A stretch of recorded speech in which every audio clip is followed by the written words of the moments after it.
on a Tuesday, what would that make today? Because that is the day that today is, the Buddha's birthday. Even more so, every moment, every second, every sensation, minute, subtle, direct sensation, is the Buddha's birthday.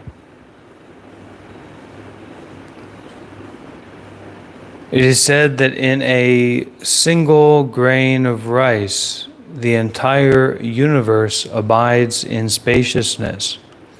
So maybe we've been looking at this, we as a body of practice, a community of practice concerned with the Buddha, the Dhamma, and the Sangha. Perhaps we've been looking at this in the wrong way. That our life, or the world, or our practice, or our problems, or our successes were somehow out there in the world. Somehow Hollywood, the Hollywood of our own mind, was taking care and managing for everything. Our relationships, our past, our future, our goals, our aspirations, our fears, that all of this was out there being taken care of by a director, a producer, a manager, a considerer, a contemplator. That this misunderstanding, perhaps, is based on the notion that you are someone, that I am someone, that there is some place in particular. What is some place in particular? What is a place that exists outside of other places?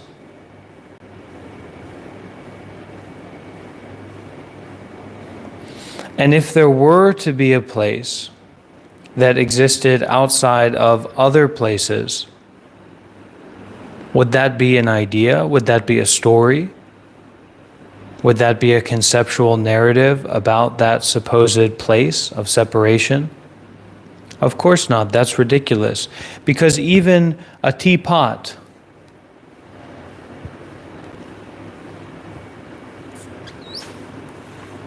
empty, with tea leaves inside, you couldn't to write a book about, you could write 1,000 books about it and it wouldn't be it. So how much more so this notion of a place, a person, a situation, an experience, somehow being encapsulated by words and phrases, or being encapsulated, controlled by, owned by, possessed by tension, thought, ideas, beliefs, narratives. Oh, Kamala Harris has got my back. Donald Trump is a dangerous man. Well, how about we think of starting a garden?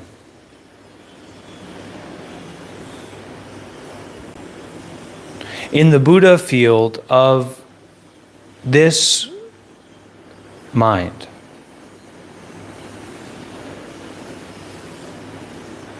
A garden of turning over the soil of our constant thinking, manipulating, grasping, figuring out, managing, this identity complex.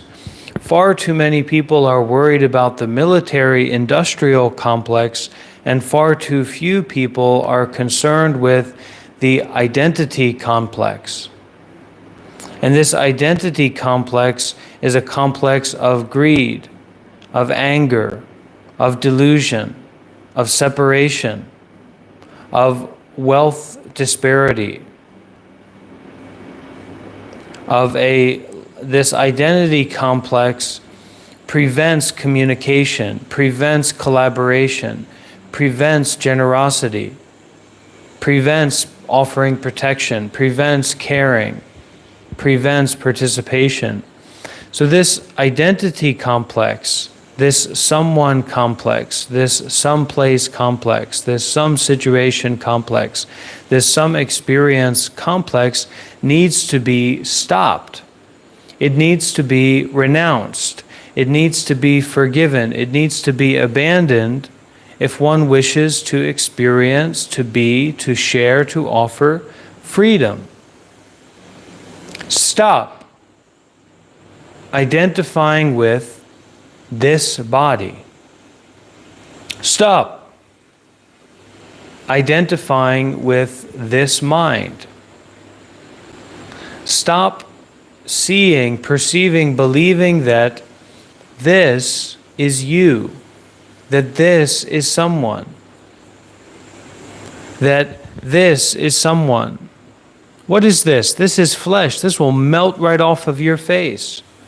Okay, the eyes that are so precious, like jewels of seeing, you just pop one out. Even Jesus was talking about that, right? He said, if you've got a part of yourself, if one of your eyes offends you, offends your true nature, if one of your own eyes goes against wisdom, get your hand ready and take that eye out, pluck it from your head.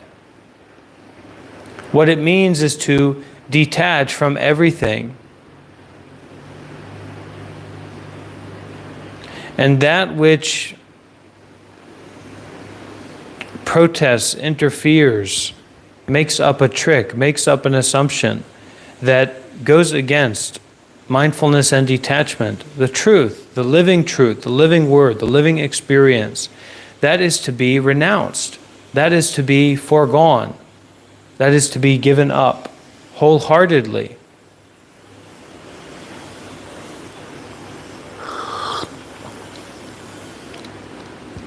What you do, what you see, what you think, what you experience is just doing, is just seeing, is just experiencing. The you breathing at this place, in this situation, with these people, da-da-da-da-da, is a dream, is an appearance. Just breathing doesn't need you. It doesn't need a self, doesn't need a story. Breathing doesn't require a story. Seeing doesn't require a story. Do you know what requires a story? Stories. And it seems like the only stories that can be built to a very high level are about what? Personal greed, personal desire, delusions, fear, anger, frustrations. Those are the only multi-story skyscrapers, as they call it, that seem to be allowed. So the world is more like an opportunity. The suffering of the world, the suffering of the people, the delusion, the greed, the anger, the frustration, this self-fixated identity complex is more like an opportunity to help, to serve, to do good deeds, to bring benefit, to do for all. Not just for one group of people, not just for one tradition, not just for one identity complex, but to use anything, everything, to use someone for all, to use something for all. And this is the facilitation of detachment from the grasping onto that something for oneself. Because unless you are enlightened, unless you get enlightenment, which of course, as we talked about in our last live stream, is not something you can get. You cannot get enlightened. But anyway, unless you can get enlightened, it's like your brain is broken.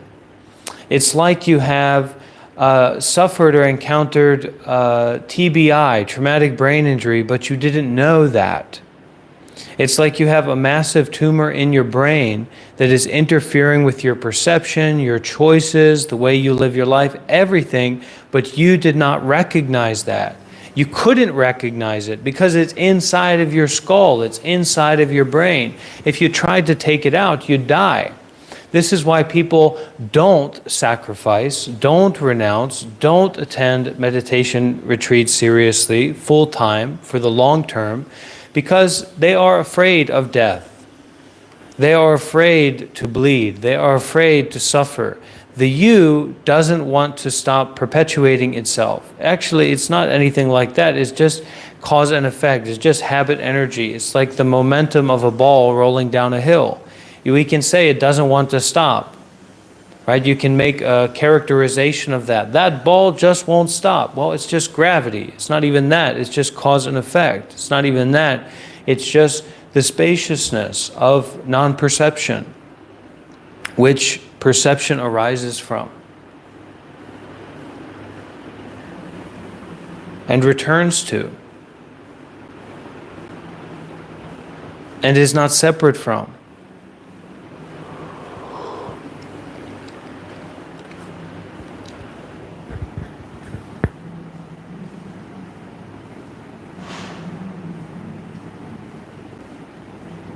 Concentrate.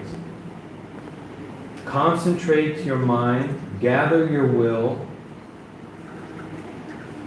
gather your resources, and come here fully and completely, wholeheartedly to Bodh Gaya, India, okay, and join this meditation retreat now. Right now. Stop the reign of the fridge king, end the reign of the king of, or the queen of fridge going. End the fridge goer. No more fridges. No more picking and choosing. No more what's in there. No more Frosted Flakes, no more Reese's Puffs, no more whole milk, no more 2% milk, all of it. Because this mindset, okay, is keeping you from penetrating into the mind ground, into the profound and sublime ordinariness of what is already neither happening nor not happening continuously.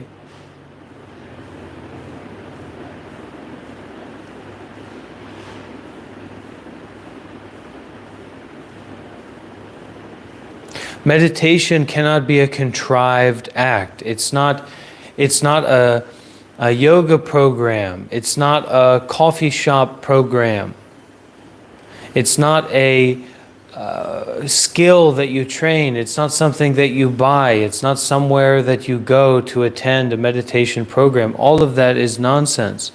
Meditation is an act, true meditation, real meditation, an act of non-contrivance, non-grasping,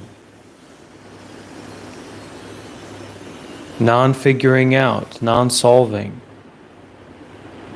non-manipulating.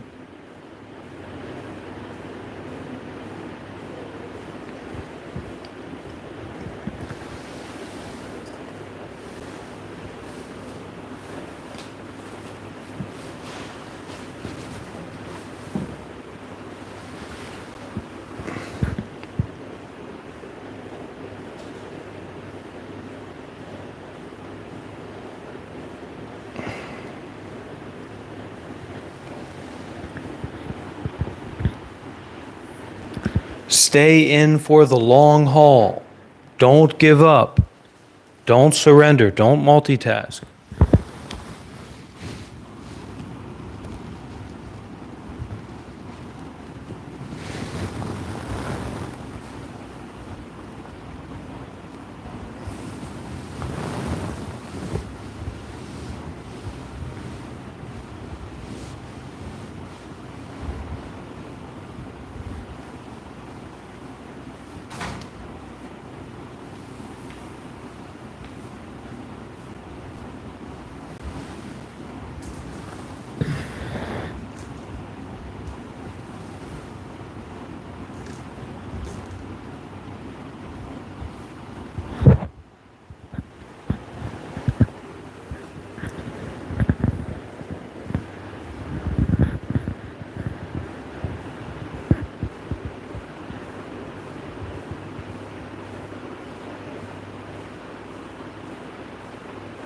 Stop looking for something. Stop looking for something. Stop trying to understand who you are. Stop trying to understand who other people are. Stop trying to get something out of this experience.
Arrive, arrive, home, here and now.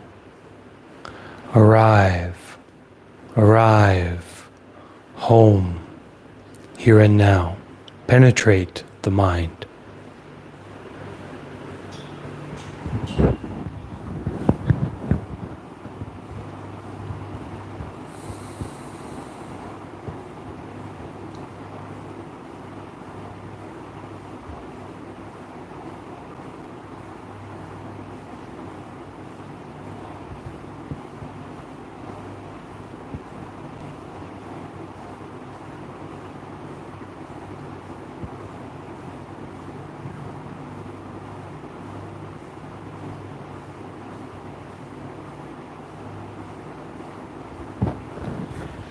No excuses, no discussion with the mind, no subject-object, self-other narrative applies.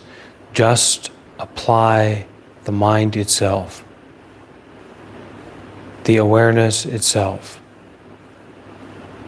to penetrate itself. Watching, aware, experiencing.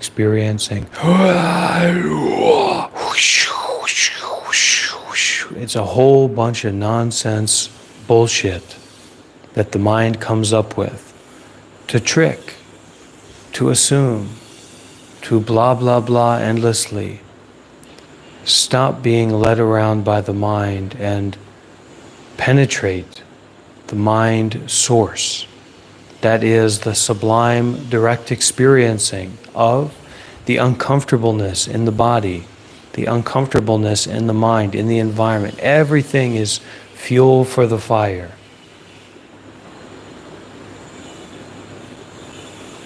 If your whole body was made of starbursts, then you wouldn't need someone to tell you how full of shit you are, because everyone would be eating you.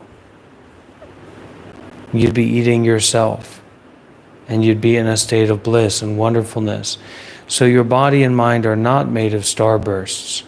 They're made of pure, rotten, stinky shit.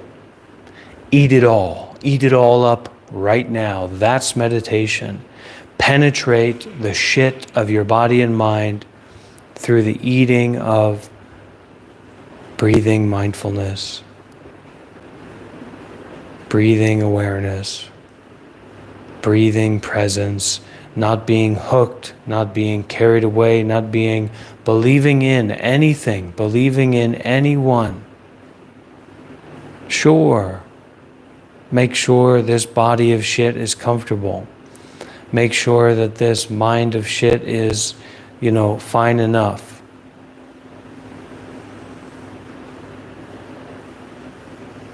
Abide. Don't attach to anything. Natural mind, ordinary mind of penetrating presence, moment by moment, where moments disappear.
The patriarch said to the assembly, "All of you should believe that your mind is Buddha, that this mind is identical with Buddha. The great master Bodhidharma came from India to China and transmitted the one mind teaching of Mahayana so that it can lead you all to awakening. Fearing that you will be too confused and will not believe that this one mind is inherent in all of you, he made up some sutra. Those who seek the Dharma should not seek for anything. Those who wish to understand the truth should not wish to understand anything. Those who seek enlightenment should not seek for anything. Outside of mind." Now this goes to the point of when you don't get it, when you don't have realization, you're really a true fool. Because you think tomorrow is real. Because you think that you're someone. And even this is just the language of fools, right? And because of that, everything is backwards. When you're being selfish, you think you're being generous. When you're being generous, you feel selfish. And it makes sense, right? If you inherently believe that you're someone, that the notion of that someone is a part of a broader story of the past, of the future, not just of this mind, but of the mind tomorrow, the mind 5 years ago, the mind of your retirement plan, and it's all complete bullshit. But you don't realize that. You cannot realize that. That's why if you get offended when you hear that, that's the point, right? You can't realize that. Someone cannot be not someone. A monk cannot become a sotapanna. A person cannot become not a person.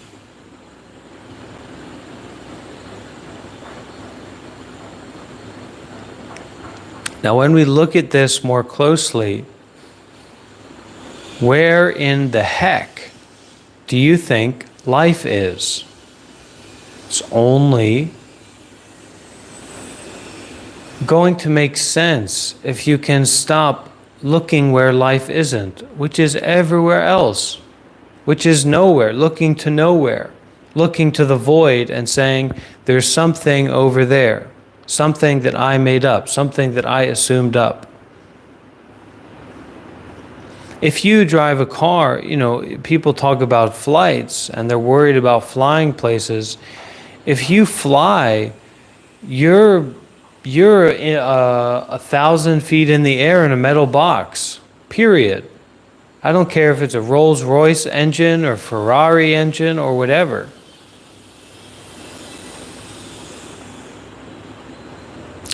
Driving your car on the highway is much more dangerous, statistically, than airplane flight. So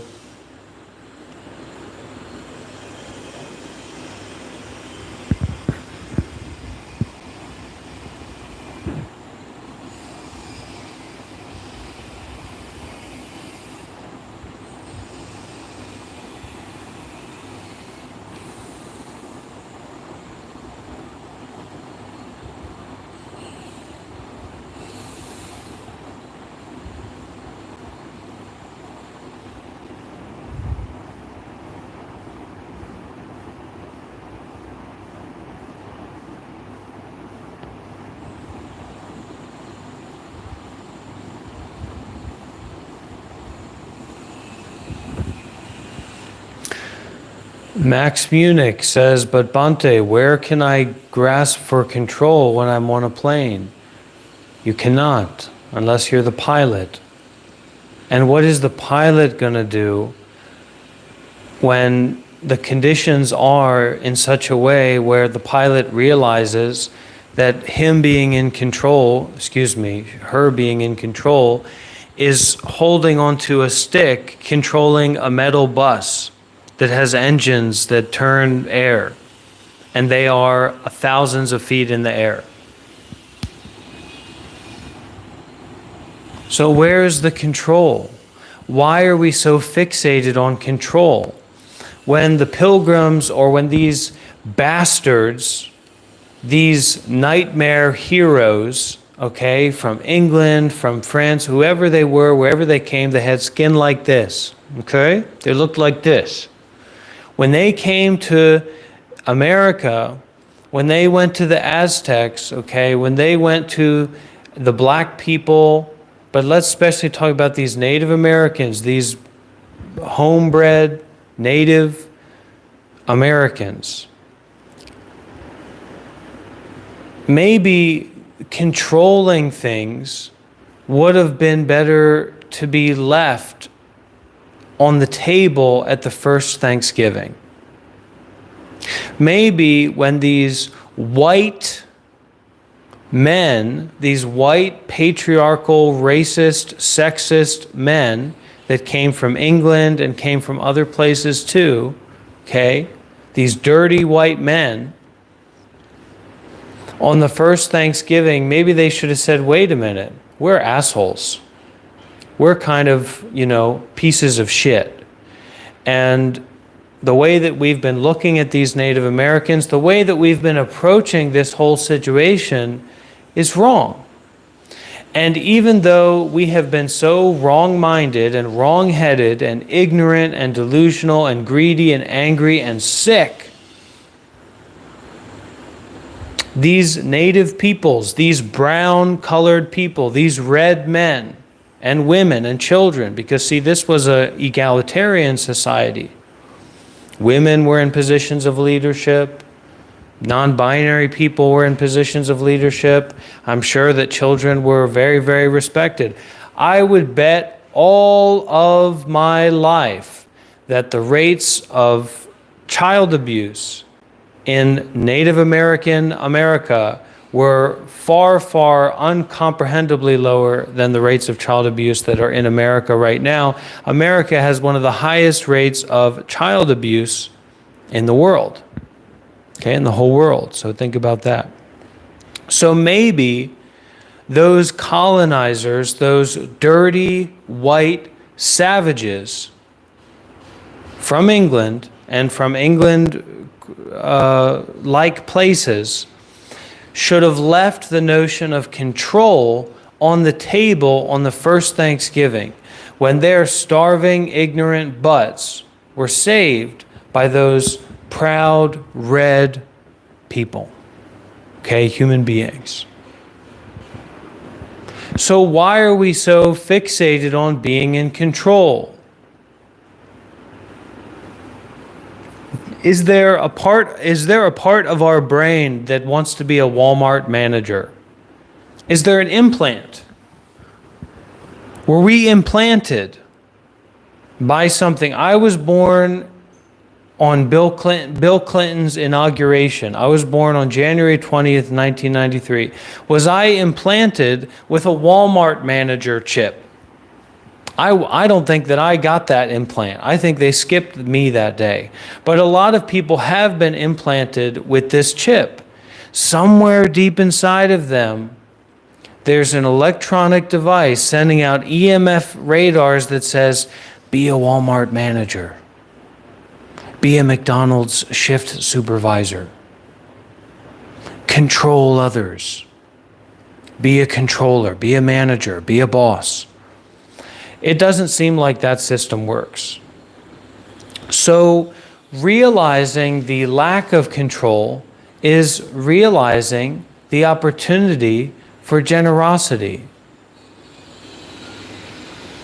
for compassion, for forgiveness.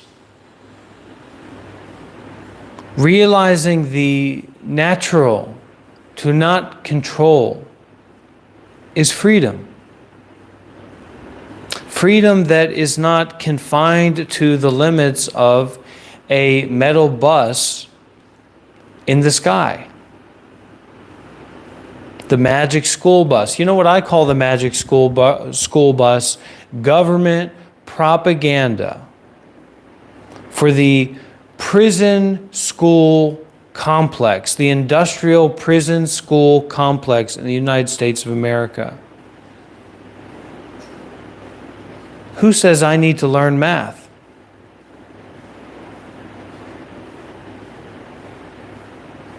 Did my community decide that? After they saw my grit, my capacities, my interests, my sincerities, my authenticities as the baby? Or from birth was I shackled to a system to make me a laborer, to make me a McDonald's employee with an electronic chip in my neck sending EMF radars saying, one day you'll be a manager of McDonald's. One day you'll be a manager of Walmart. Or you'll be the manager of your own home. Or you'll be the manager of a slave plantation. Or you'll be the manager of a genocidal group of madmen that were given a bounty for every scalp of Native Americans, for every skull of Native American men, women, and children that they went out and collected with their group of dirty white men with weapons.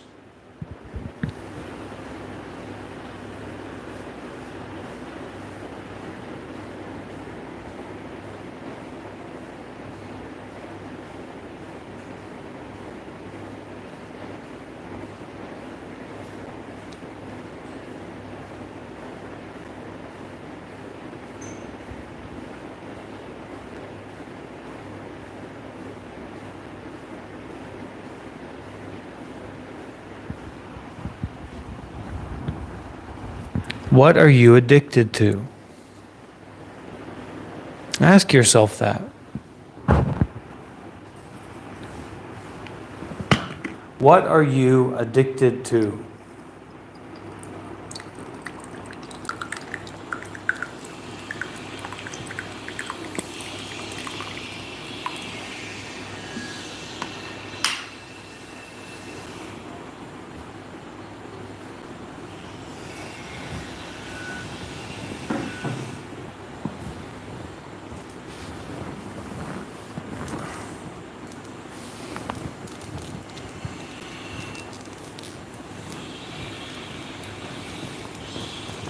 Okay, this is live. This is happening now.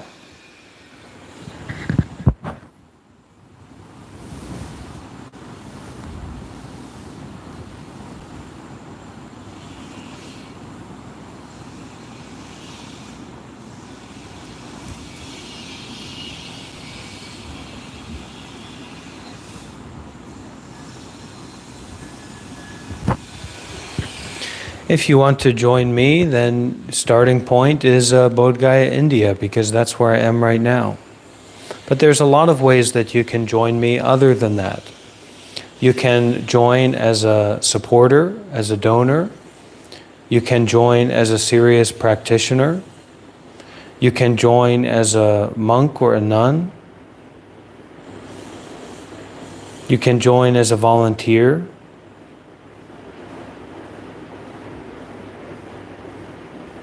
But you should join, you should participate.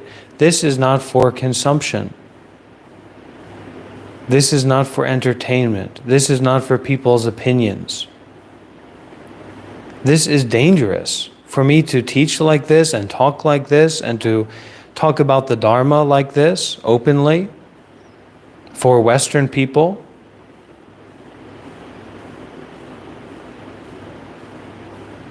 To live as a monk full-time for the long term, this is dangerous.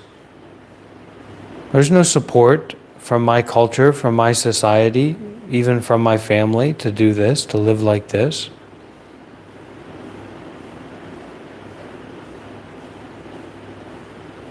So you should join, and you should join in such a way that has sacrifice in it.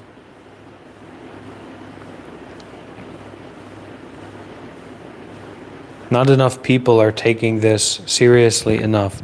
And that's why they don't get so much benefit from it, and that's why they don't understand it.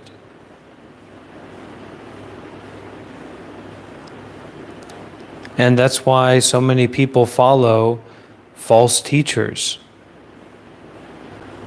Teachers who are completely, unreliable.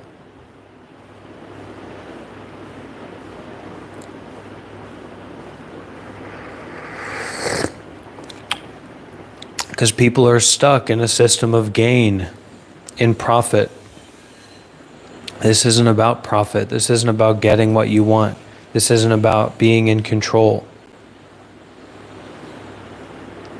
This isn't about a special experience, a special teaching.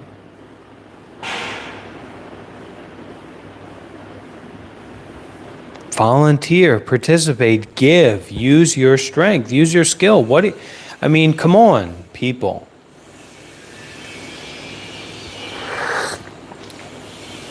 If you don't think this is serious, you shouldn't be watching this. You shouldn't be wasting your time.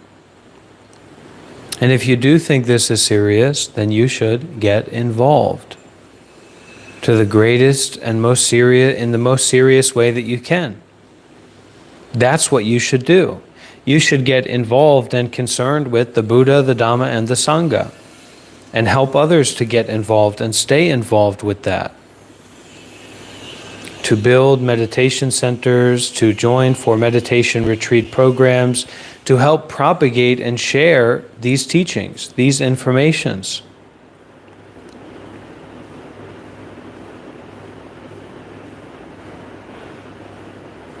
You may be underestimating your capabilities. When we approach this path seriously, we need to start, and we do start, daring to do what we cannot do. What is too much, too difficult, too resource intensive. And that's what you should do, and that's what you will get the corresponding benefit from. I'm in a good place. I think I'll probably live to 100 years old, but I don't know about you. You're living in America, you're eating American food, you're eating American culture. You may have a very, very short time to be alive. Kamala Harris might be elected president soon. Donald Trump might be elected president soon. What's going to happen? So give everything to this. Give everything to this practice, this path, this way, and I will support you to do that.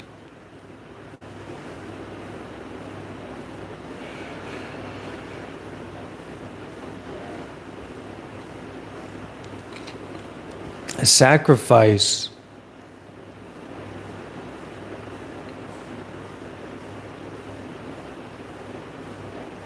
Okay, think of it like this. There was a person walking on a piece of wood across a wide open expanse. And underneath this wide open expanse was a kind of marsh full of crocodiles and green water and mud, and it was very far down. This person has a fear of heights and also doesn't want to die. Doesn't like crocodiles either. They are walking across this, you could call it a bridge, but really it's just a thin kind of piece of wood. It's quite thin, step by step, only place for step by step. So as they are walking on that bridge, they start to feel uncertainty about their capacity to continue. They start to feel worry about the reliability of their steps, of the strength of the bridge, and also their capacity to maintain their own balance. Now at that time, this person was visited by a deva, or a kind of heavenly being, a heavenly wise being. And the deva said to this person, "Dear person, this path is narrow and there is still far to go. Abandon that which you grasp onto. Drop it down below."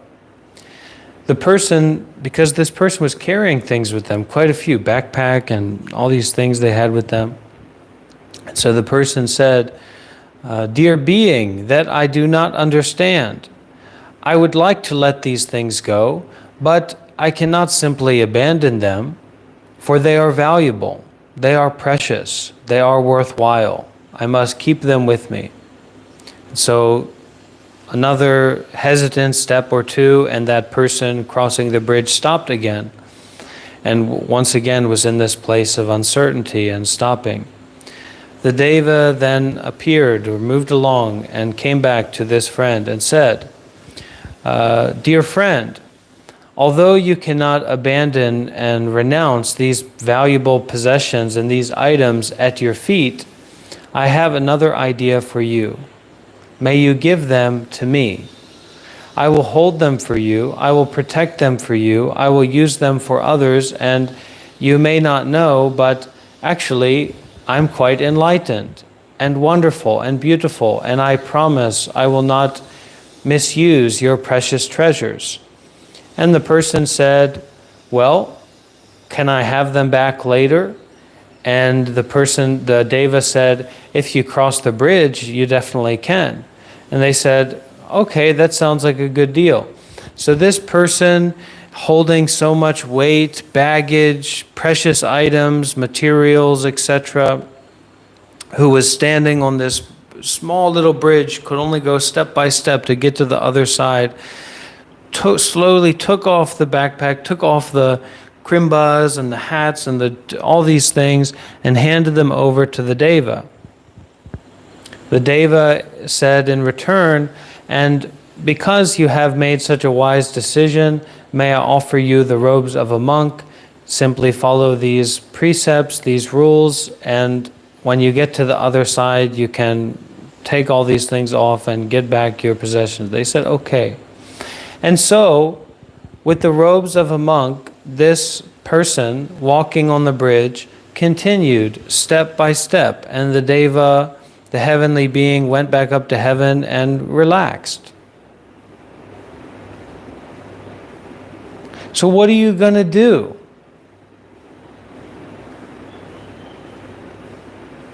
How are you going to make this path, this journey, reliable and workable and sustainable and balanceable and manageable?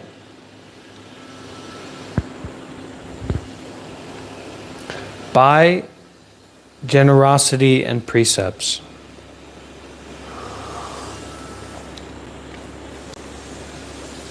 By sacrifice, by renunciation, by giving, by volunteering, by getting involved in the way, in the mind of generosity, getting involved. Not getting involved to be the manager of Starbucks.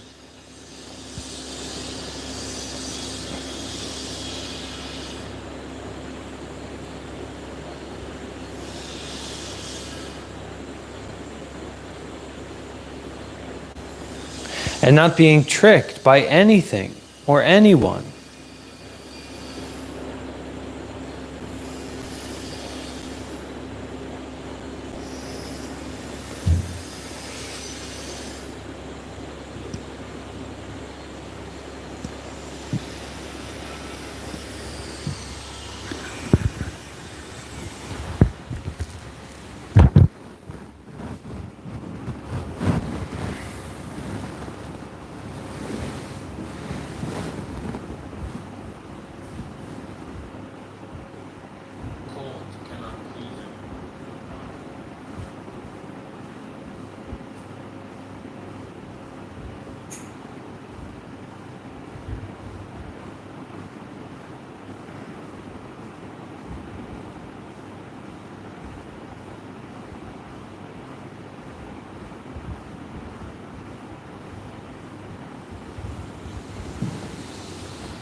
ကိုကြောင့်ကိုတည်ဆုံးတော့ကိုယ့်ကိုယ်လည်းရွေးချယ်ရမှာပါ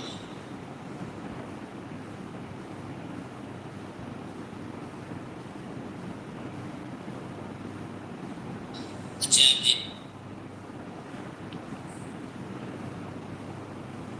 ဒီစတိကြတော့ကိုယ့်ကိုရွေးချယ်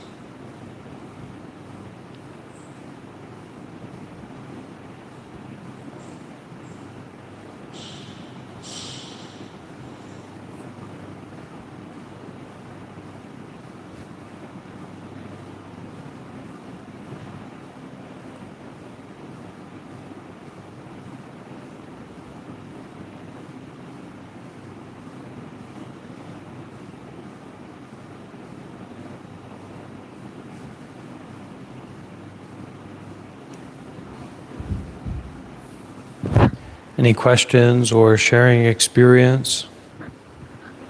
Really, there's a lot to go through. There's a lot to work through. But unless you can really practice mindfulness and detachment, then it doesn't matter what we go through, it won't be worthwhile. Now, if I was a spiritual influencer or a spiritual salesperson, then of course I wouldn't tell you like that, or I would tell you like that while we also, create programs and create book clubs and things like that, which is fine, and meritorious activities. But unless you can practice mindfulness and detachment regardless of conditions, regardless of ideal presentation, it's never going to work. It's never going to reach you. It's always going to stay in the framework of making merit or planting good seeds, which is good, but this mindfulness and detachment is gooder than good, badder than bad. It's non-dualistic. And so we penetrate into non-dualism together by the mutual cooperation of not someone. At this moment, at any moment. And when someone is practicing seriously the way of not someone, the way of relationship with them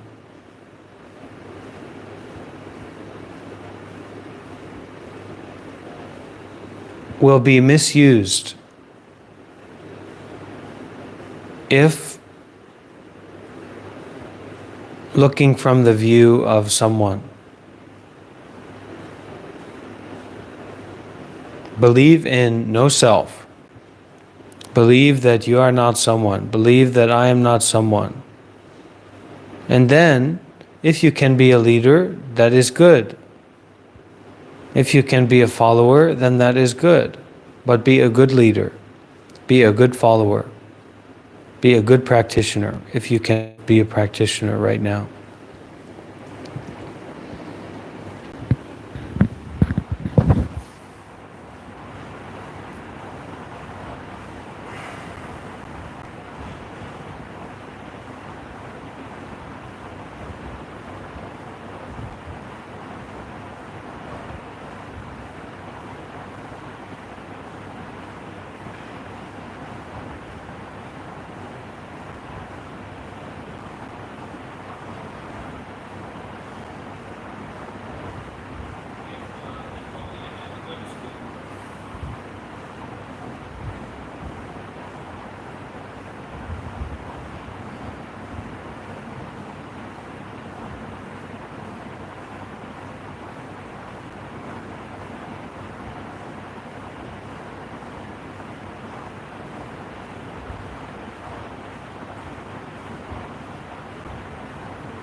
Any questions or comments before we finish?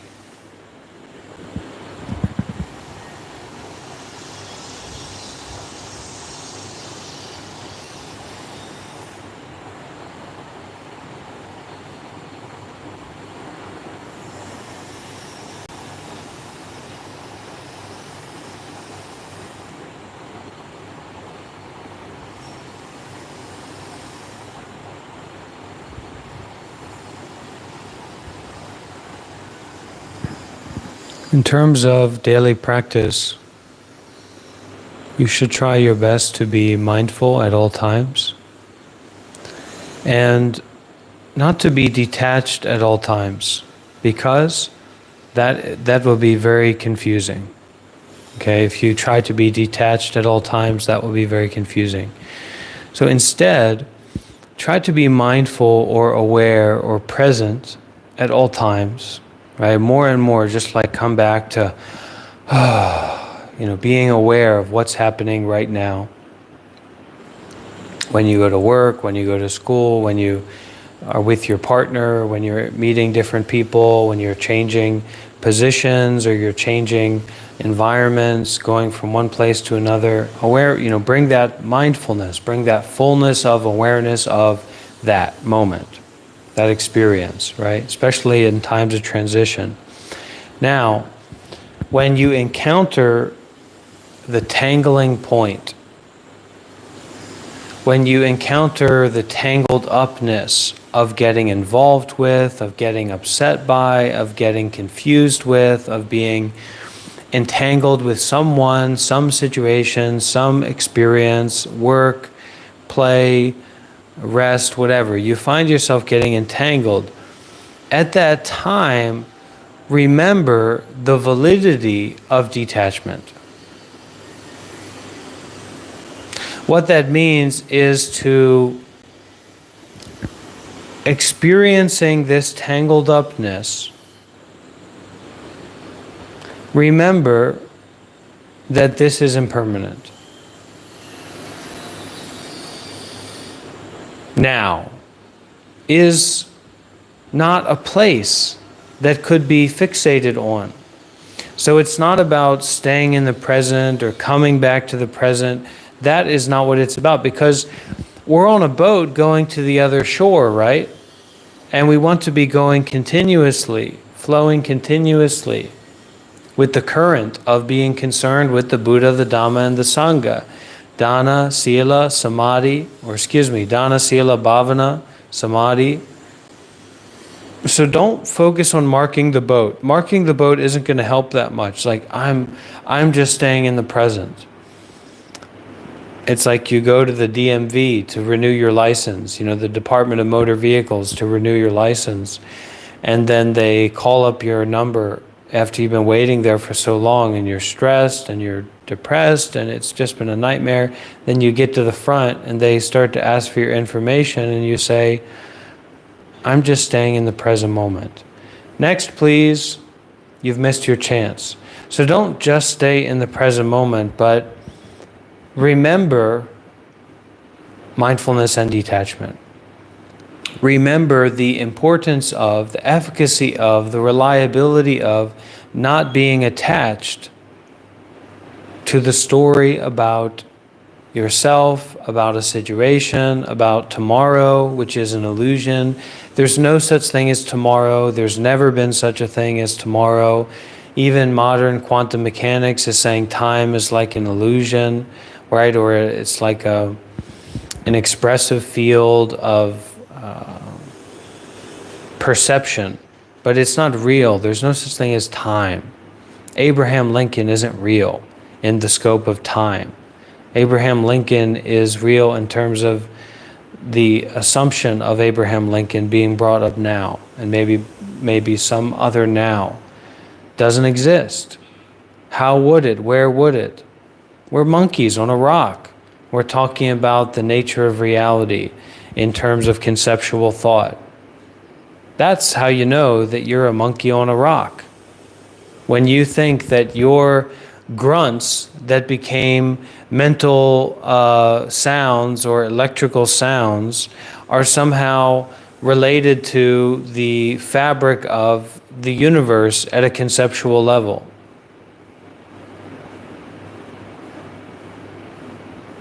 You're a monkey. I'm a monkey. So why don't we ha ha ha our way to mindfulness and detachment? And the more seriously that you take it, the more seriously that you show up and practice. And if you can't go to a meditation retreat, donate. Volunteer. Serve. Surrender. Sacrifice. Because until you start doing like that, until you start making an investment of generosity in your practice and in your path, then you're not going to know where to follow precepts. You're not going to have a foundation point for following precepts. And trust me, this is really how it is. You have to figure it out. I don't have a subscription plan for you. I don't have a book to sell to you. But trust me, this is how it is. And people who try to get into samadhi or get into jhanas or get into like wisdom meditation and all that stuff, when they don't practice dana, they're delusional. They're disassociated. They are really confused people.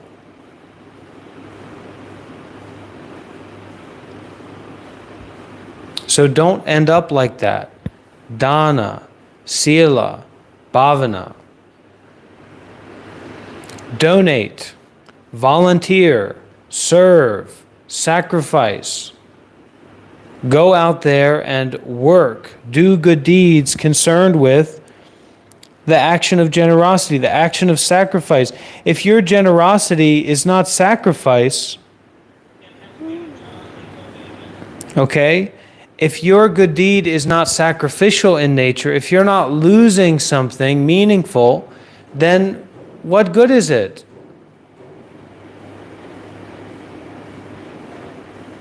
And make it beautiful, make it wonderful, make it profound. Really, make it like that.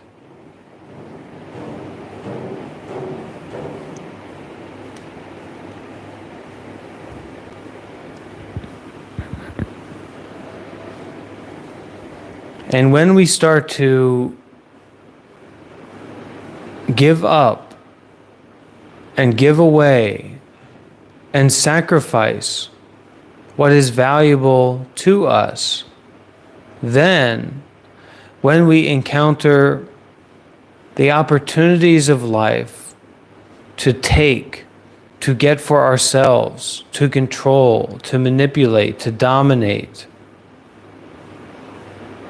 we will forgive, we will detach, we will follow precept, we will let go, we will put down, we will stop.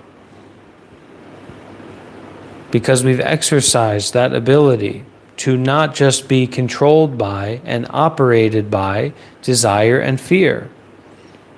If you don't have a relationship with generosity, if it ticks you off, when I talk about generosity, when I talk about donating, when I talk about volunteering, when I talk about serving, okay? If it bothers you, that's because you don't have much of a relationship with generosity in your life. And if you do, well, go and play your kazoo. But if you don't, start. Start to donate. Start to volunteer. And it should make us uncomfortable. Uncomfortable is the shit in which our life becomes wonderful. If you can't eat uncomfortableness, if you can't experience uncomfortableness without running around in a circle, screaming and yelling and fighting, then you will never become empowered. You will never become free. You will never become righteous. Uncomfortableness is good, whereas comfortableness is often bad. What is comfortableness? You come home, you get a beer, you order Uber Eats, you put on Netflix, you got a 55-inch 4K screen. That's called bad. Uncomfortable is to go to, your local Buddhist temple or your local Buddhist monk and serve and offer and help and donate your body and donate your mind and donate your skilled energy and time to help the Buddha, the Dhamma, and the Sangha, to help the propagation of theory, to help the propagation of study, to help the propagation of realization.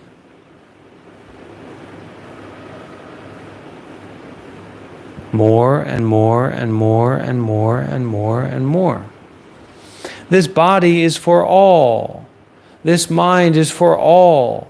My possessions are for all. That is the life of the monk. That is the aspiration.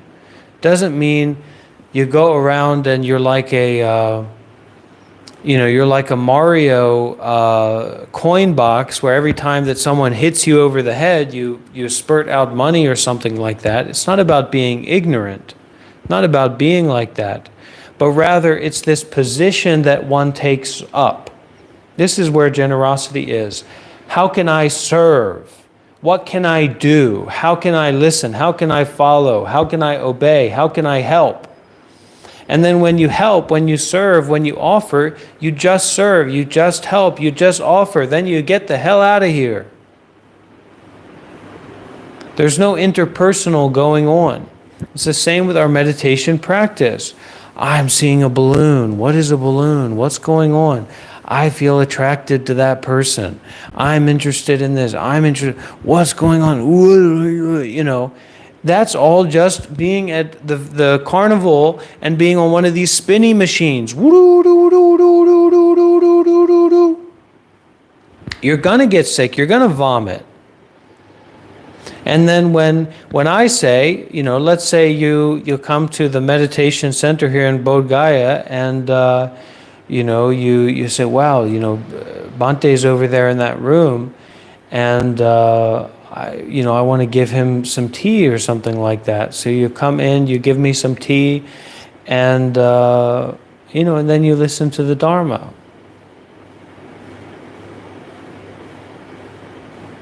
And that's enough.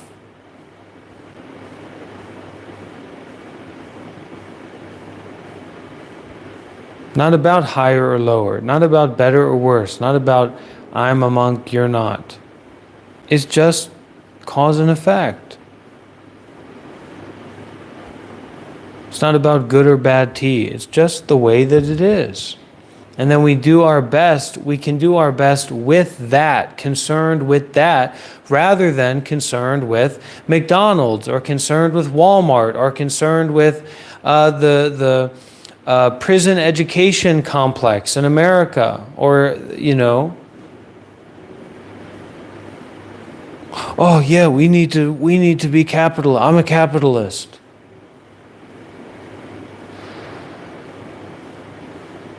And it's not a black or white thing. It's just the opening of opportunity. And that is where contemplation, cooperation, communication, that's not just about Exxon and Samsung and board meetings and all this, can take place.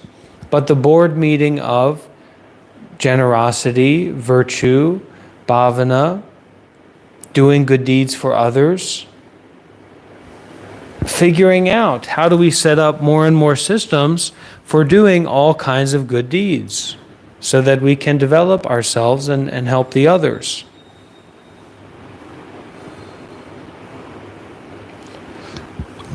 A lot of people in the world suffer so much because They would like to try. They would like to visit the meditation center. They would like to do some kind of volunteering, and do volunteering concerned with the Buddha, the Dhamma, and the Sangha. Concerned with the group that you're a part of. Start there, It doesn't need to stop there, but start there. Because we develop that community, we develop that collaboration, we develop that seriousness about what we're doing, and that is reliable. But kind of like our sentiment, I have a great sentiment for you, Bhante, or I have a great sentiment for Buddhism. I thought Buddhism was so nice, and I really enjoyed it. That's garbage. Okay, that's trash. That's useless. You see? If you have that, that's okay. Everybody's full of shit. So don't take it personally that you're also full of shit. Not everybody, but most people. And some people are more or less full of shit, for sure. Shit is the best compost, okay? Your feces will make the sweetest mangoes that you've ever had in your life.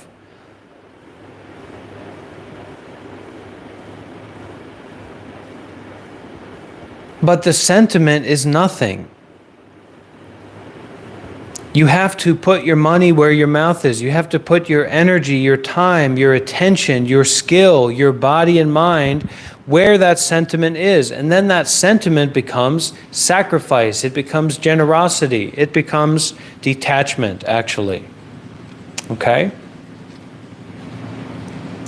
And the way that we root out lust and monetary possession is through sacrifice and generosity, step by step. We've been sold a narrative by white men, European men, that this is how life needs to be. And not just that, but capitalistic European men. All right, the Soviet Union, that stuff didn't work out. And these men were horrible. So, if we want to change the mind, we need to consider changing our life. We need to consider how we live our life. And we need to consider using our resources to change how we live our life rather than just buying something else, buying a new book, buying a new idea, buying a new concept. Buying a new concept of Buddhism, or buying a new concept of generosity, or buying a new concept of some other nonsense. You've got to take it beyond concept.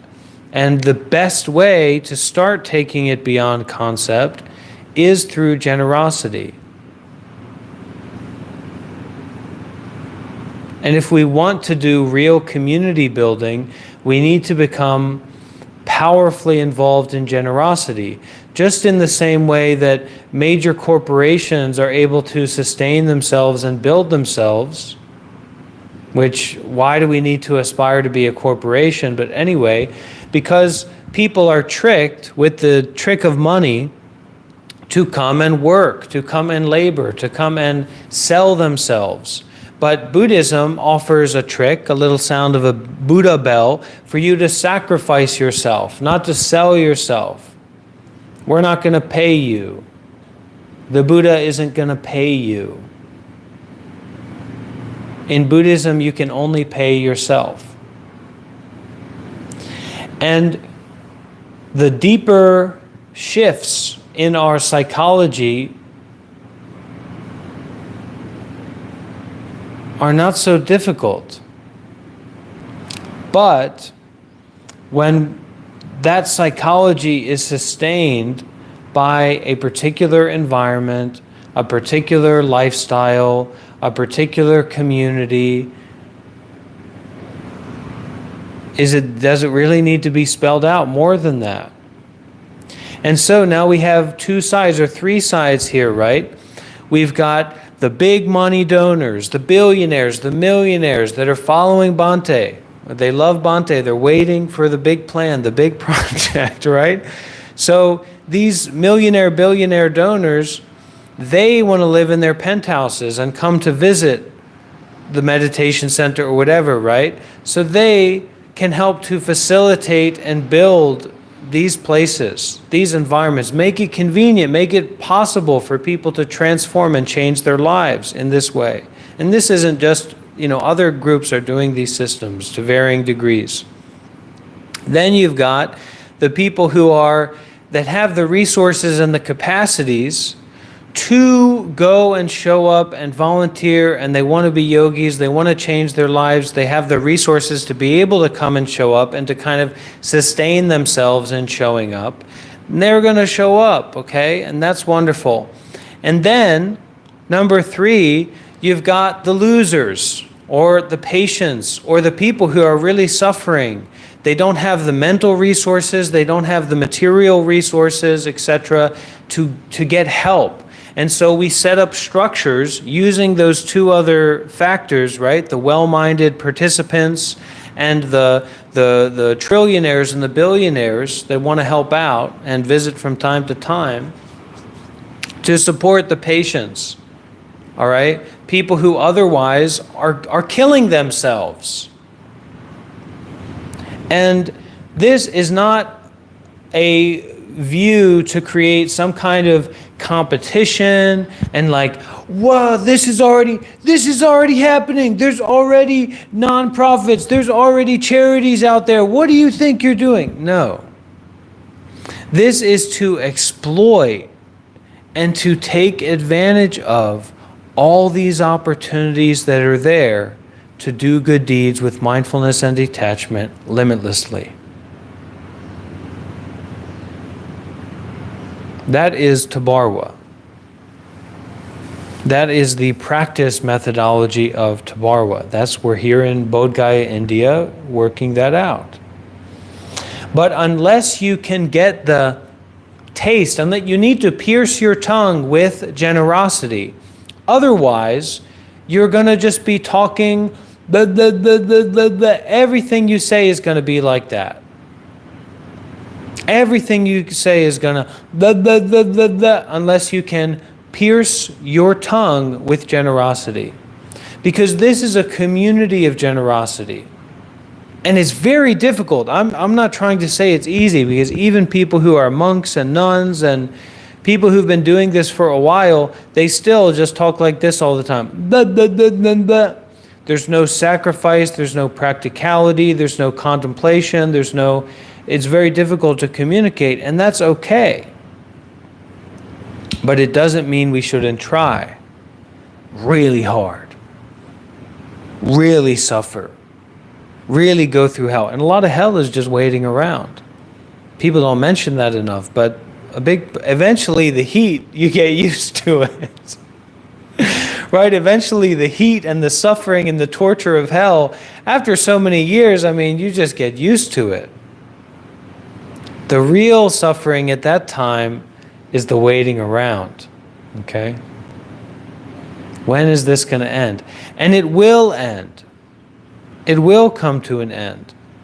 But you need to be patient enough and brave enough to put yourself in that situation to perceive the end.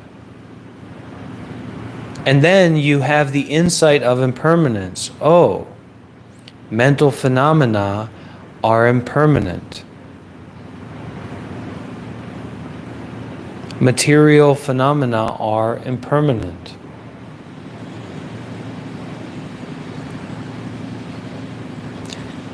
And I guess we have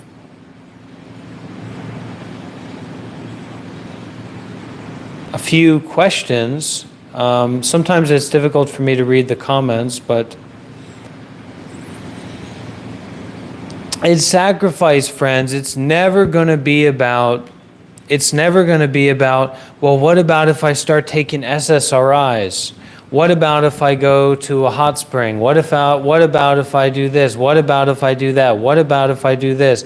It's all selfishness. You don't listen, you don't practice it. Do generosity. You have to do generosity. And the magic of coming out to like a place like Bodh Gaya, India, or joining our group where we are right now, you're not going to have a choice but to be generous. You're not going to have a choice but to sacrifice, because you're not living in this capitalistic bubble of privilege, of conditionality. You're going to be concerned with the Buddha, the Dhamma, and the Sangha. Okay? I'm telling you what to do. I'm telling you where to start. You start with generosity. And you start with, you're strong, real, serious. Okay? You've got the music in you, but you've got to play it.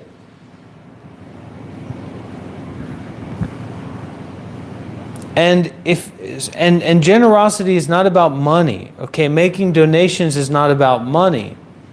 But if your life is mainly about money, that's your problem, and that's what you have to be generous with.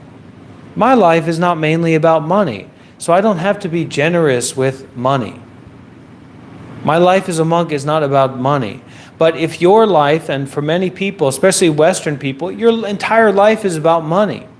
The money that you have, the money that you spend, the money that you spend $500,000 for a car. We don't need to get into all that. So that's what you need to be generous with. That's what's really going to have an effect on you. That's what's going to pierce your tongue. And you've got to be brave.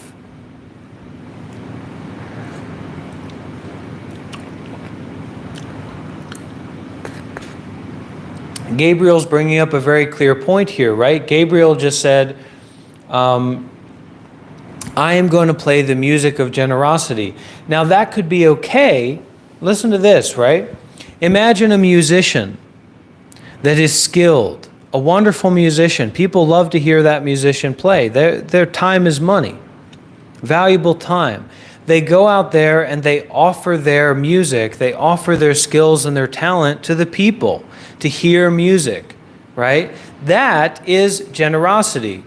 But you could also have another person that's kind of like a lunatic, which is fine, that says, I've heard what you've said, Bhante, and I'm going to play the music of generosity. And now they're going out in the street and singing songs and playing banjos, and they're completely disassociated, and people are just being, their lives are being destroyed by this person who's just making all this noise. That is not really what we're talking about in generosity. That's not what we're talking about in renunciation and sacrifice. So in the same way, if you are a wealthy person, if you are a skillful person, you have to give where your wealth is. You have to give where your skill is. And so for a person like we just described, who's going out there and, here we go, I'm singing my song, I'm enjoying the world, Hare Krishna, their generosity should be about daring not to do that, to offer silence, to offer sacrifice, to sacrifice that nonsense, to do good deeds, to serve, to volunteer. It's also a kind of generosity to be a student, to be a follower, to be a listener. Actually, it's a major kind of generosity, because a lot of people say, oh Guru, oh Master, I follow you, I will do whatever you want, you tell me, oh Master. And then you say, okay, go and do something, and they don't listen, because they are not actually skillful in generosity to that degree. So it is better for them to be a donor, right? To be a supporter, to be a volunteer, to be a student, to be like a spiritual student is very, very difficult, very, very intense. It's not something you can just do easily.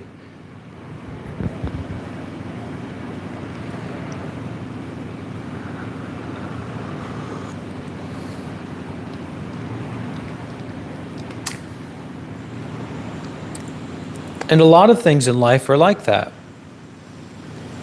A lot of things in life is not, many people approach me, Bhante, what kind of tea are you drinking? Or what, what's this, what's that? It's not just so easy to find this tea. It's not just so easy to become enlightened. It's not just so easy to be at peace within yourself. So it's actually, a lot of our questions are chasing after easiness. Give me the easy answer. Give me the solution to my problem. When the solution to the problem is actually for you to stop chasing after an answer and to start giving. No answer, but giving your material possessions, giving your time, giving your service, giving your listening, giving your obedience.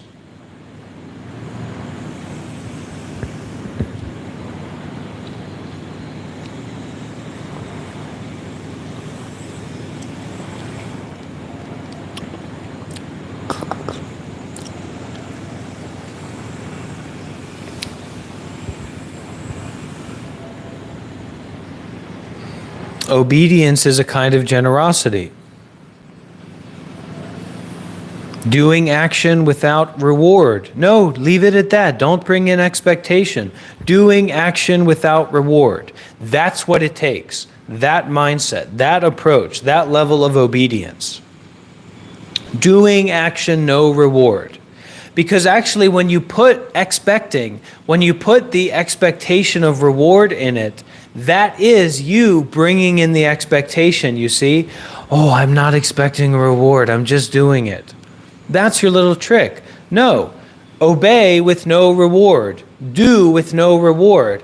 And we think, what kind of freedom is that? That's slavery. But it's not slavery. It's freedom.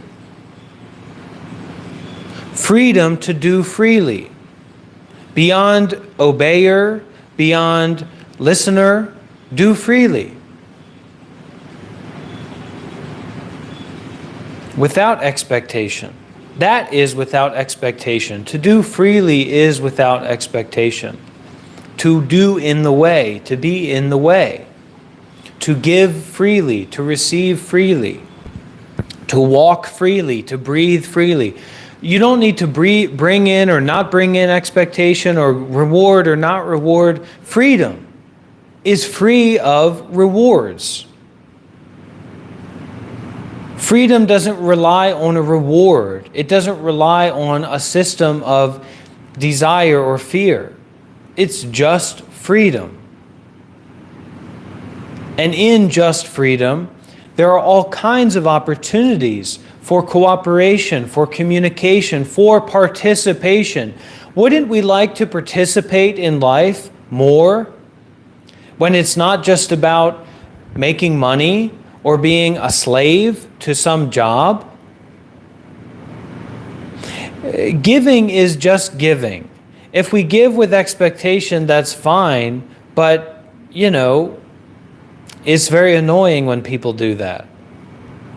And we have inside of us, trust me, I've experienced this quite a lot in my role as like a spiritual teacher.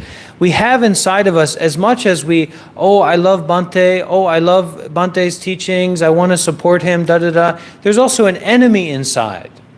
Just like in the same way inside of yourself, right? I hope that you, like me, love myself. I hope that you love yourself, right?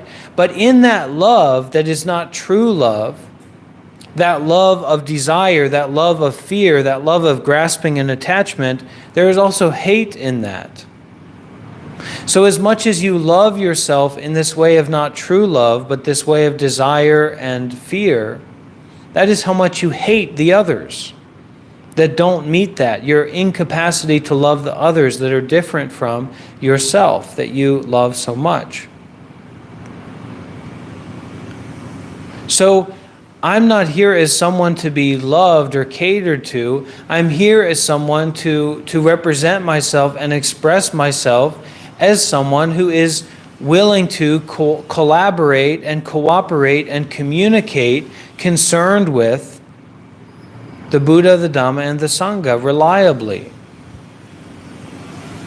And you have to look at your training level to realize the practicality that you bring to a situation in general. There's always exceptions.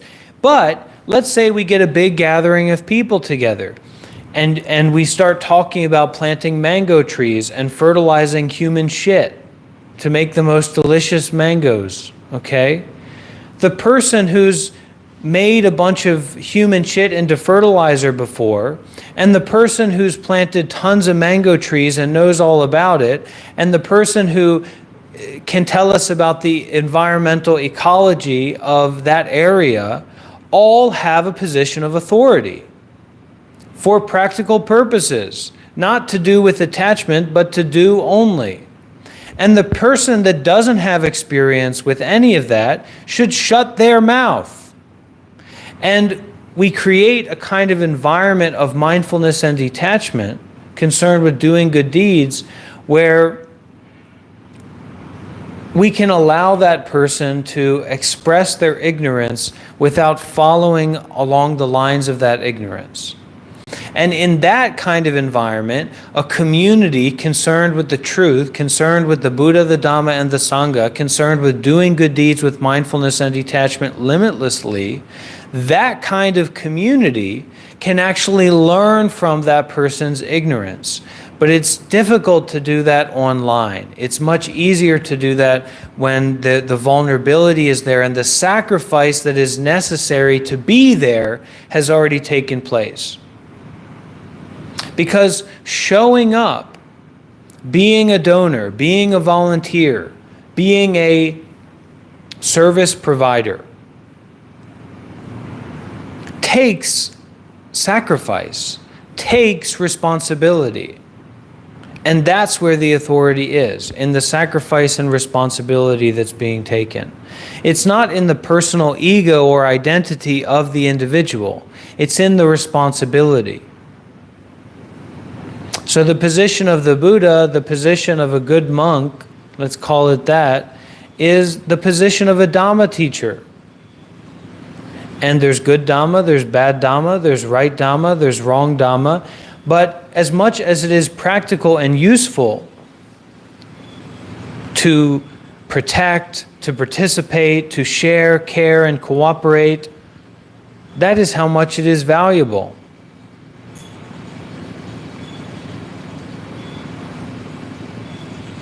You've got to get worked up. You've got to get upset. You've got to get confused. You've got to get fucked up. That's when you learn the power of detachment. That's when you learn the importance of mindfulness and detachment. That's when you learn how valuable it is to be in a community of compassion, powerful compassion, not just surface level, Netflix, Uber Eats compassion, okay? Because the more that you practice seriously, the more that you give, the more that you sacrifice, the more that you face reality in meditation. It's not the more that you learn about hippy-dippy, ear-piercing. You know, Bhante's going to show, if it was that way, Bhante would go and get face tattoos of Buddhist swastikas and Buddhas and piercings, and you know, I'd be all pierced out. I'd be all flipped and tripped out if it was about hippy-dippy, you know, meditation, Zumbu, you know, guru life. The more that you meditate, the more that you sacrifice, the more that you penetrate the mind, the more that you learn about ignorance and attachment. The more that you learn about the depth and depravity of the self, the someone, the desire, the greed, the delusion, using for ourselves, okay? Doing for ourselves only. It's a nightmare, it's a disaster. So this robe and this presentation and this YouTube channel and, you know, the work that I do, it's not about ego, it's an invitation. Let's get on the magic school bus, let's go to Nibbana. Let's help each other out. From here to there, let's go.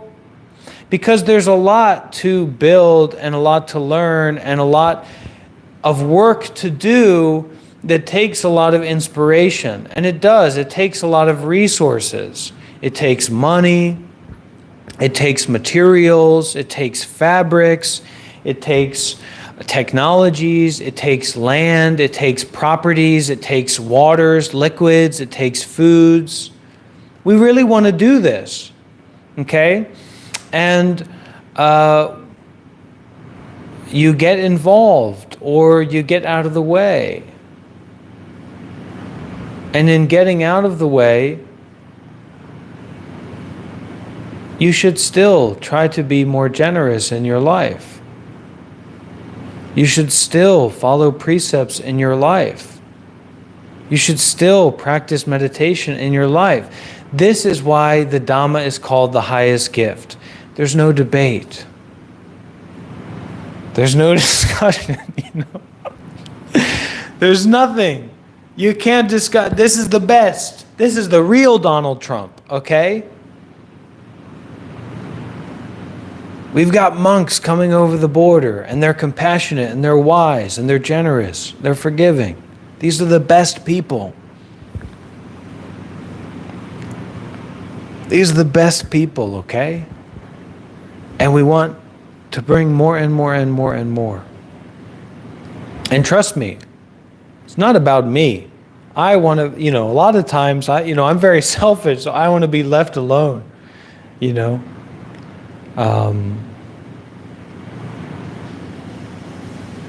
But we all, for myself, I want everyone to have opportunities for doing more and more good deeds with mindfulness and detachment, for building, for developing.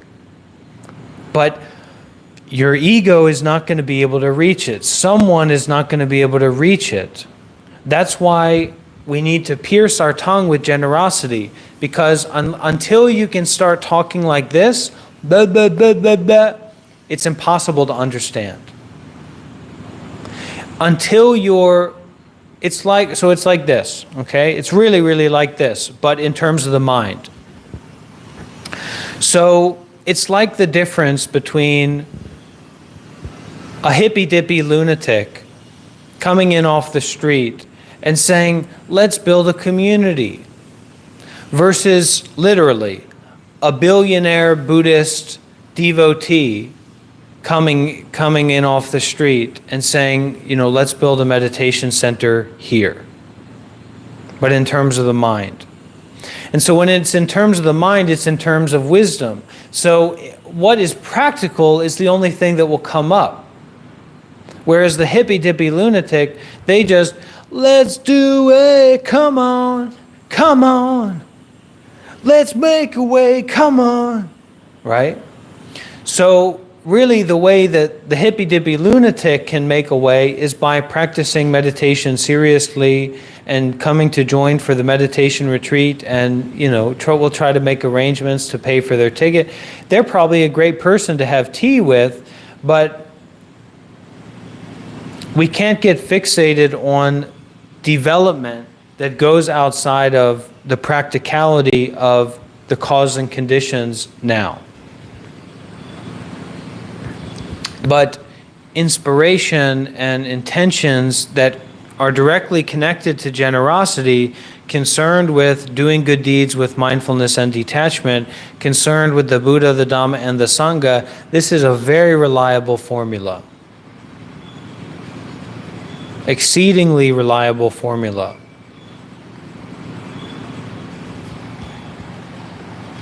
Any questions?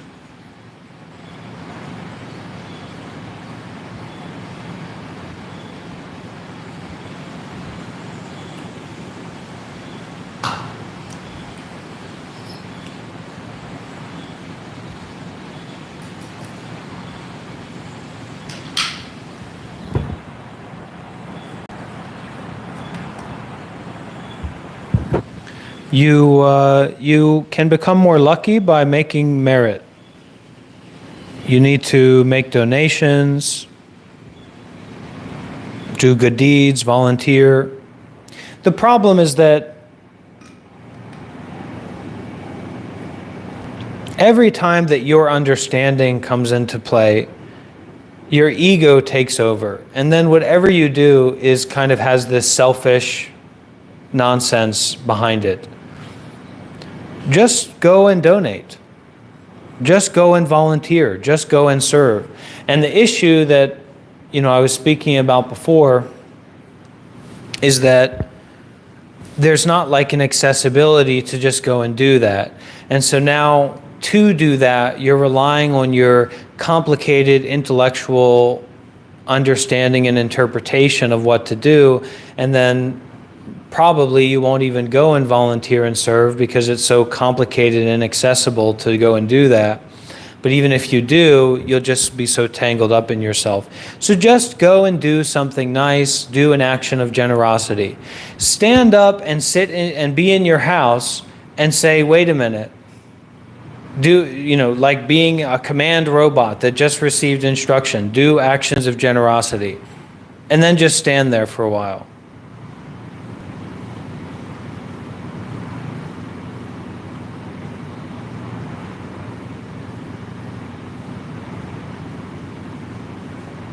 And stand there until that command processes, and then go and do that. Go and do that action of generosity, whatever it is.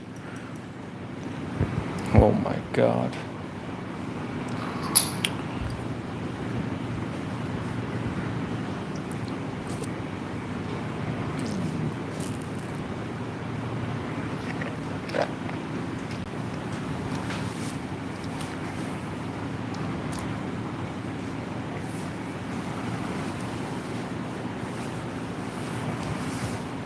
It's not about control. It's not about controlling others. It's not about controlling yourself. It's not about being in control. It's about detachment. To detach. To abandon, to forgive, to drop away. This is just looking for what you want. How can I get what I want? Go and use the toilet. The toilet is there for you to get what you want. McDonald's is there for you to get what you want. Amazon, Best Buy are there for you to get what you want. I am here to help you to suffer.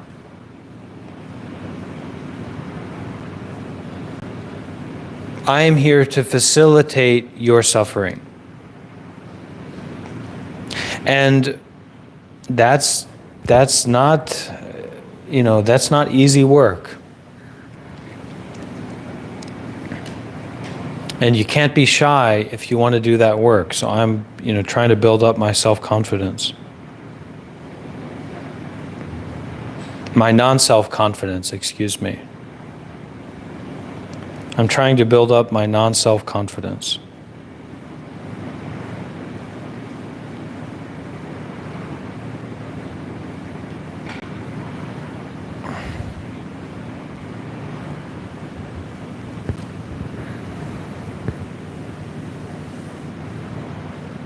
Okay, let's practice meditation for a few minutes, and then we'll wrap up our Dhamma talk.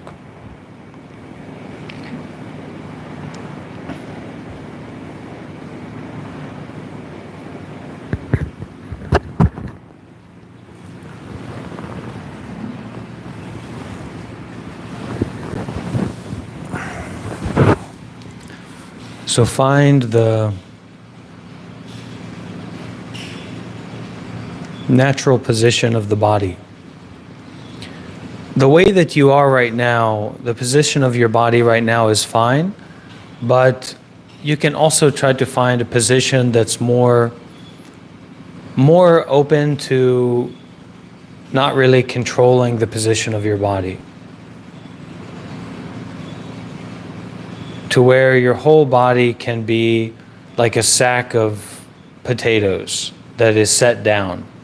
That's kind of the ideal meditation position. Think of your body as a big sack of potatoes and set that down. And just leave it the way that it is. And then if leaving the body the way that it is right now isn't comfortable or stable, then just adjust it a little bit, like how you would adjust a big sack of potatoes.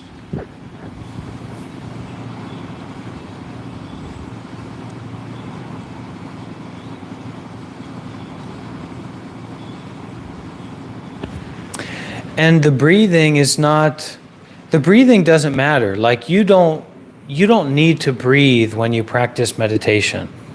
There's a lot of stupidity that the mind has, like your mind, our normal everyday person's mind has when it comes to meditation in relationship to the body.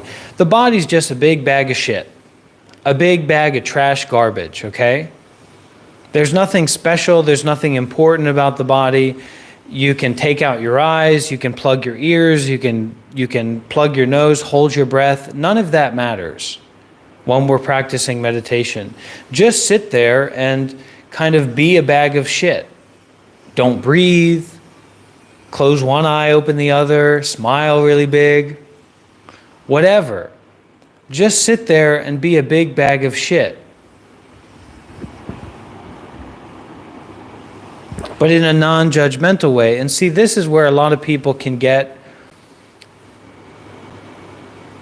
very good teachings like this wrong, where they think that I'm someone, firstly, but that I'm saying there's something bad about you, or that there's something bad about this experience. But like I've said, shit is wonderful. Shit is some of the best stuff that we have. No shit, no you. This is a shit-friendly environment. So sit there and be a bag of shit. What does that mean? It means that it just is like that. And it's experienced like that. It's like if you were at school and you shit your pants. Of course, you might run out of the room, the classroom. You're at the school classroom and you shit your pants. Of course, you might run out of the room and even run out of the school, right? Or you might start crying, or you might panic and freeze, right? But at that moment of shitting yourself, you'll just be, it's almost like a kind of complacent surprise. At that moment, it just is the way that it is. You can't take that back. You shit yourself in the classroom at that moment. You can't take it back. And there's just a complacent, kind of energized, surprised awareness. So let it be that in sitting here now. A complacent, surprised awareness of the whole body as a bag of shit, as if you just shit yourself. And before you run out of the room, or before you start like having a panic attack, just that surprised contentment of the way that it is right now. Breathing or not breathing doesn't matter. You're just surprised that you shit yourself and you're aware. You can breathe. It doesn't matter. You shit yourself. That's the only thing that matters right now.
And now instead of having a panic attack, instead of running out of the room, sit there in your shit.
Let everything concerned with body and mind, your whole life, relax into shittiness.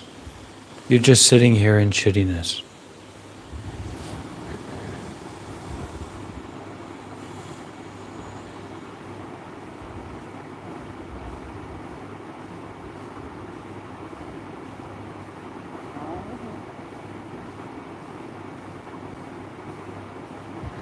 And it's surprising. There's a surprising element to the body is the body and the mind is the mind. Instead of the proliferation of judgments and thoughts and perceptions and stories, the body is the body, the mind is the mind. And just sitting in your shit. Your thoughts are shit. Your judgments are shit. Your perceptions are shit.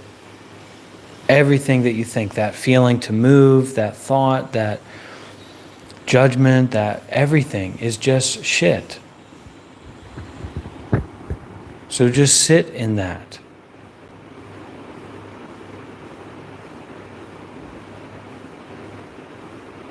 Grit your teeth in that. Close your eyes in that. Breathe in that.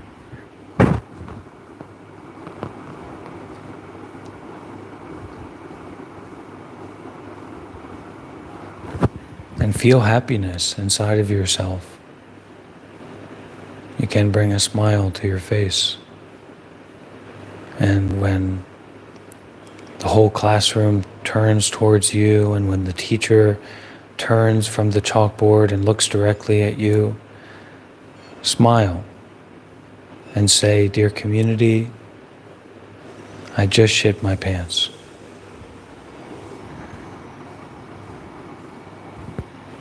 And I am at peace within myself." And it's not a joke, it's not a game. Really embody that, mean that heart of peacefulness in the midst of filth.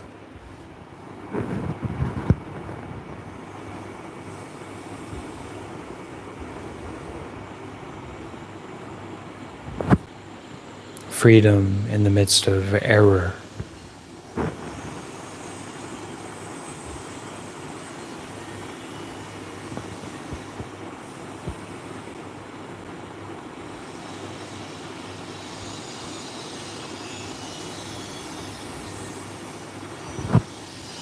Forgiveness in the midst of stinkiness.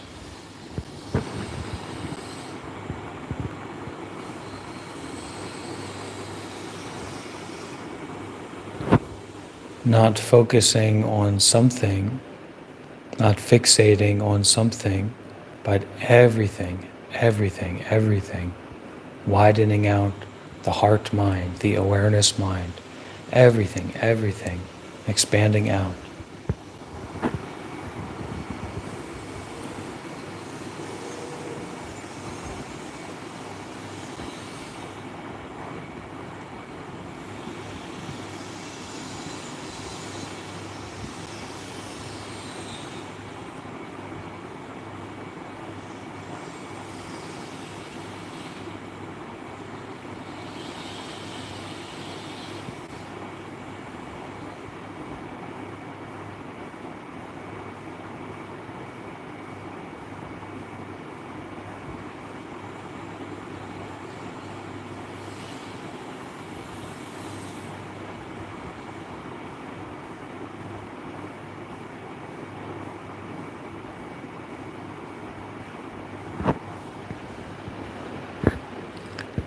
Breathing in, I go back to the island within myself.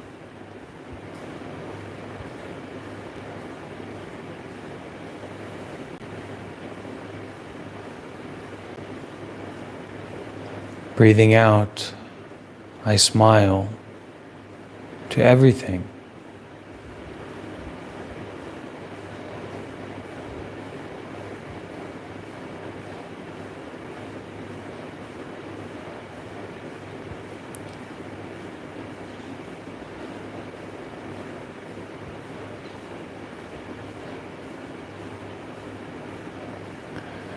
Breathing in, I go back to the island within myself.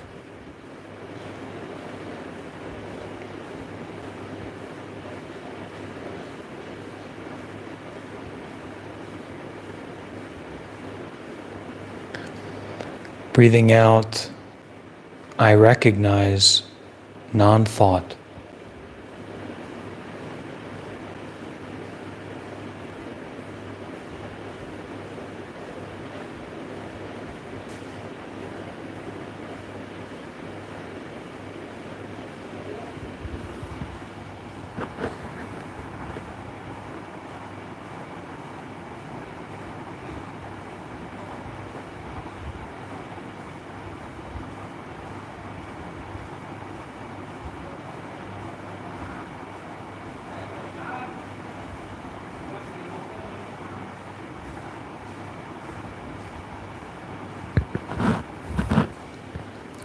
Dedication of the merits.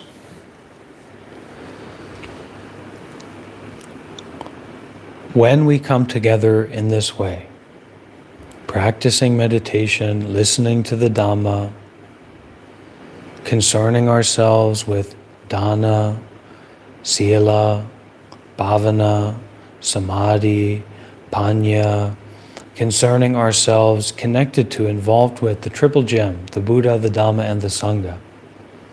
We make merit. We make bun. We make good luck. We make good effect. We don't make money. We make merit, good effect from good deeds.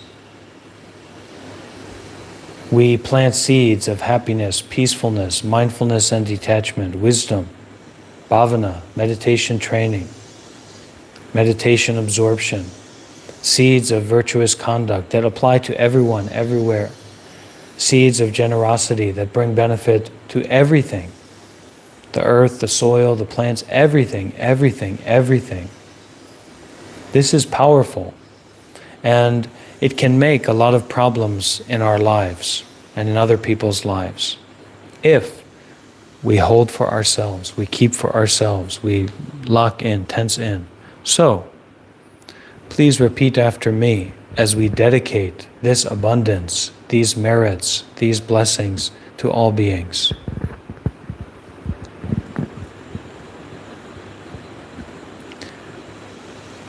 May all the merits that we have done until now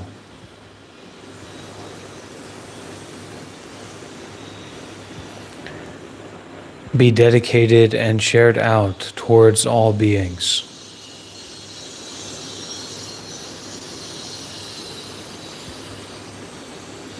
Whether those beings are good or bad, alive or dead, near or far away, seen or unseen. May all beings receive and rejoice in these merits.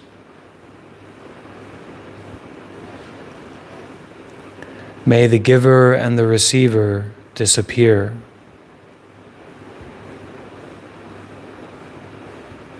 May merits flourish throughout the land.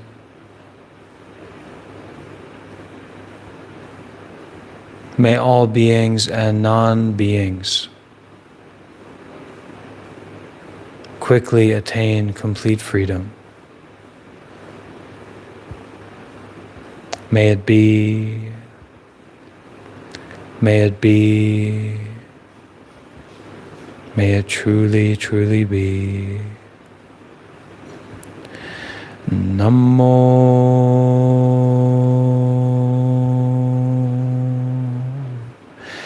Tassa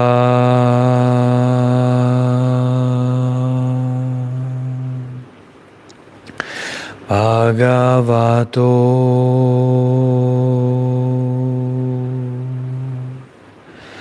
Arahato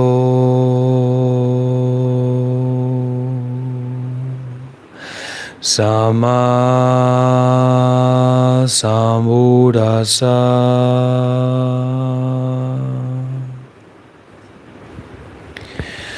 Namo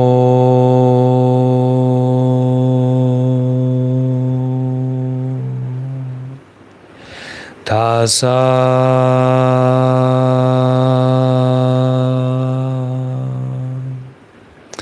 Bhagavato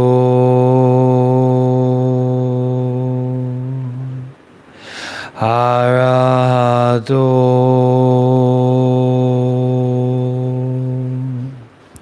sama sambuddhassa. Namo tassa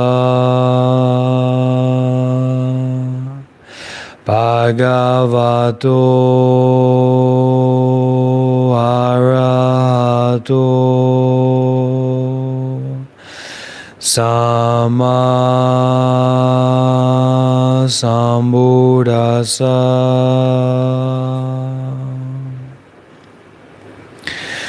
Buddham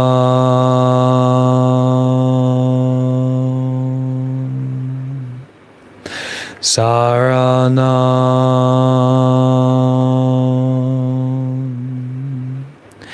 gacchami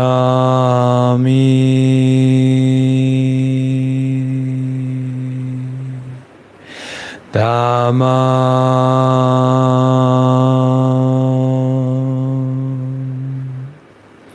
saranam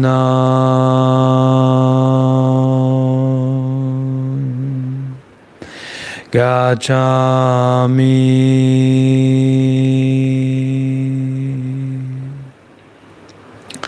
sangham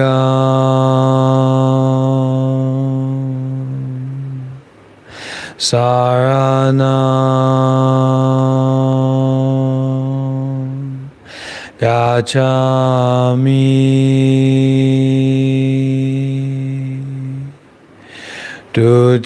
dutiyampi buddham saranam gacchami dutiyampi dhammam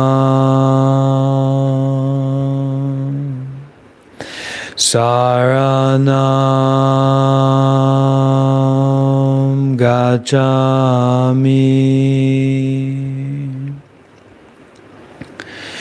dutiyampi sangham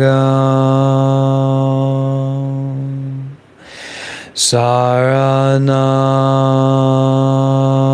gacchami tatiyampi buddham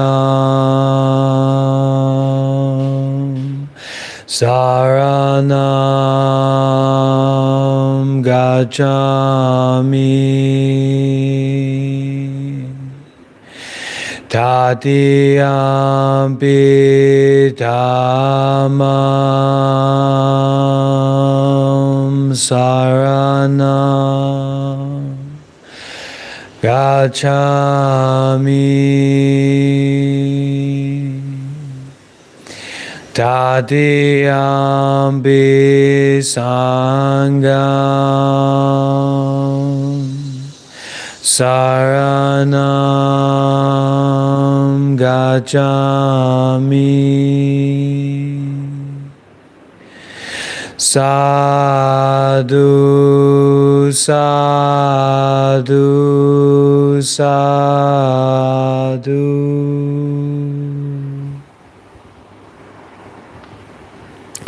Mahabun to all donors, supporters, volunteers, meditators, yogis, monks and nuns through all space and time. May we all find peace in not finding. Sadhu, sadhu, sadhu.